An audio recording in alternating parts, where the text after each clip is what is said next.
মনে করছেন অন্যের মায়ের বুক খালি করবেন, বাবাকে সন্তান হারা করবেন? আপনার সন্তান কি নাই? এখন বুঝেন কেমন লাগে সন্তান হারানোর ব্যথা। পৃথিবীর সবচাইতে ভারী বস্তু বাবার কাঁধে সন্তানের লাশ, আর সেই লাশ আপনারা পুলিশ বাহিনী উপহার দিয়েছেন এ জাতির বাবাকে, মাকে। আজকে আপনার সন্তান হারিয়ে আপনার কেমন লাগতেছে জানতে চাই ও ওসি সাহেব। তেমনি ভাবে একজন ভাই একটি মেসেজ পাঠিয়েছিলেন আমার কাছে। সময়ের অভাবে মেসেজটি আপনাদের কাছে পৌঁছাইতে পারিনি, কিন্তু আজকে আমি সেই মেসেজটি আপনাদের কাছে পৌঁছে দিতে চাই। ছাত্ররা যখন আন্দোলন করতেছিল, ওসি সাহেব তখন হুকুম দিল নির্বিচারে গুলি করার।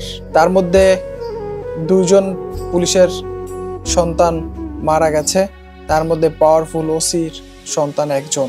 ছেলেটাকে গুলি মারার পর, আমি ঘটনাটাকে আপনাকে শোনাচ্ছি। ছেলেটাকে গুলি মারার পর যখন তার পাশে সবাই চলে গেছিল, তখন এক পুলিশ তাকে লাথি মারছিল। অমানবিক বাহিনী। গুলি মারার পরে নিশ্চিত মৃত্যু জেনেও আবার লাথি মারা লাগে। মুখে রক্ত, বুকে রক্ত। ছেলেটা চিৎকার করে পুলিশটাকে পেছন দেখিয়ে বলছিল, ওই আমার আব্বা। পুলিশ তখন আরো 2টো লাথি মেরে বলছিল, যা তোর বাপের কাছে। পুলিশ চলে গেল, লাশ নেওয়া হলো হাসপাতালের মর্গে। ভাই, আমার সত্যি শরীরটা ঠান্ডা হয়ে আসতেছে। এই গল্প আমার আর পড়তে মন চাচ্ছে না, কিন্তু জানা দরকার যে পুলিশ বাহিনী মানুষকে এত নির্যাতন, নির্বিচারে এলোপাথারি গুলি করে হত্যা করেছে। শুধু ছাত্রই নয়, পথচারী, নিরহ মানুষ সবাইকে গুলি করেছে। রাতে ওসি সাহেব বাসায় গেলেন, রাত 12টা। তার ছেলে মুরাদ আসতেছে না। ছেলের নাম মুরাদ। ছেলের ফোনে মা অনেকবার ফোন করেছিল, কল যাচ্ছিল না। ওসি সাহেব বারবার ফোনে চেষ্টা করছিলেন। হঠাৎ ফোনে কল গেল, রিসিভ করলো একজন। ওসি সাহেব চিৎকার করে বলল, মুরাদ, রাত 12টা বাজে, বাসায় আসবি না? জলদি বাসায় আস। ওপাশ থেকে একজন উত্তর দিল, তোর মুরাদ হাসপাতালে, যা নিয়ে আয় গিয়া। ফোনটা কাল থানা থেকে নিয়ে যাইস। ওসি সাহেব কণ্ঠটা চিনতে পারলেন, জিজ্ঞাসা করলেন, তুমি কনস্টেবল মোখলেস না? মোখলেসও বুঝতে পারলো এটা ওসি স্যার। মোখলেস বলল, যাদের গুলি করতে বলেছিলেন এটা তাদের একজনের ফোন। ওসি সাহেবের নির্দেশে আজ প্রায় 5 জন নিহত, আহত প্রায় 20 জন। এই 20 জন যাদের আহত করছেন তারা তো কারো মায়ের সন্তান, বাবার সন্তান। কিভাবে সম্ভব আপনাদের দ্বারা? আপনাদের ছেলে মেয়েদের কথা একবারও মনে পড়লো না? 5টা লোককে নিরহভাবে গুলি করলেন, তার মধ্যে আপনার একটা ছেলে।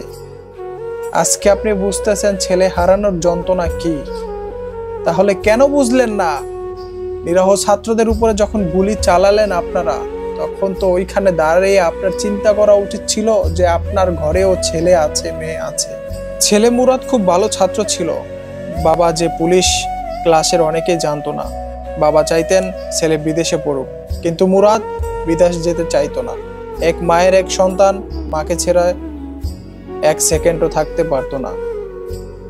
মুরাদের মা পাগলের মতো শুধু চিৎকার করে বলছিল, আমার ছেলেটাকে একা কিভাবে থাকবে কবরে। ওসি সাহেব নীরব, চোখ দিয়ে পানি আসতেছে না। কিভাবে পানি আসবে ভাই? আপনি তো পাথর হয়ে গেছেন। পাথর যদি না হইতেন তাহলে অন্যের বুকে গুলি চালানোর সময় আপনার চোখে পানি আসতো। একবার চিন্তা করতেন। ওসি সাহেবের মোবাইল ফোনে তার এক বন্ধু সাংবাদিক একটা ভিডিও পাঠালো।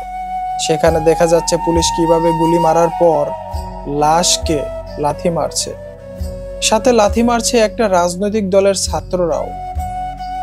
এটা ছিল তার সন্তানের লাশ। যেই দলের গোলামি করতে মাঠে নেমে নির্বিচারের ছাত্র, জনগণ, পথচারী কাউকে বাদ দেন নাই আপনারা গুলি করার জন্য। যদি এই ঘটনাটা সত্যি হয়ে থাকে তাহলে আমি বলতে চাই, কাউকে বাদ দিয়ে গুলি করেন নাই, এলোপাথারি গুলি করছেন। সেখানে আপনার ছেলে মারা গেছে, কেমন লাগে আপনার? কেমন লাগতেছে এখন?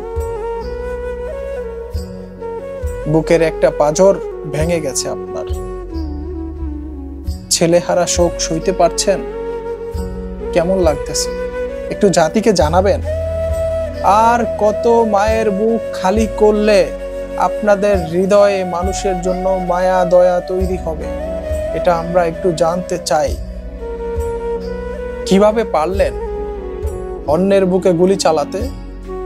আপনার হুকুমেই আপনার ছেলেকে গুলি করে লাথি পর্যন্ত মেরেছে আপনার পুলিশ বাহিনী। আপনারা যাদের গোলামি করার জন্য রাস্তায় নেমেছেন সেই রাজনৈতিক দলের লোকেরা। এই ঘটনা যদি সত্যিই হয়, কিভাবে সামাল দিচ্ছেন নিজেকে? আমরা একটু জানতে চাই। আমরা একটু জানতে চাই। এতগুলো লোকদেরকে আপনারা শহীদ করলেন, পুরা গোটা পৃথিবী আপনাদের এই ভূমিকায় বাকরুদ্ধ হয়ে গেছে। মানবতা আজ কোথায়? দেশপ্রেম আজ কোথায়?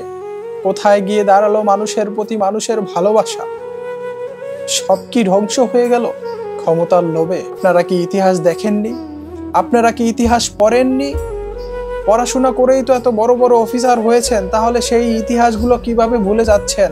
ক্ষমতায় কেউ চিরস্থায়ীভাবে টিকে থাকতে পারে নাই। একদিন না একদিন তাকে ক্ষমতা ছাড়তে হয়েছে।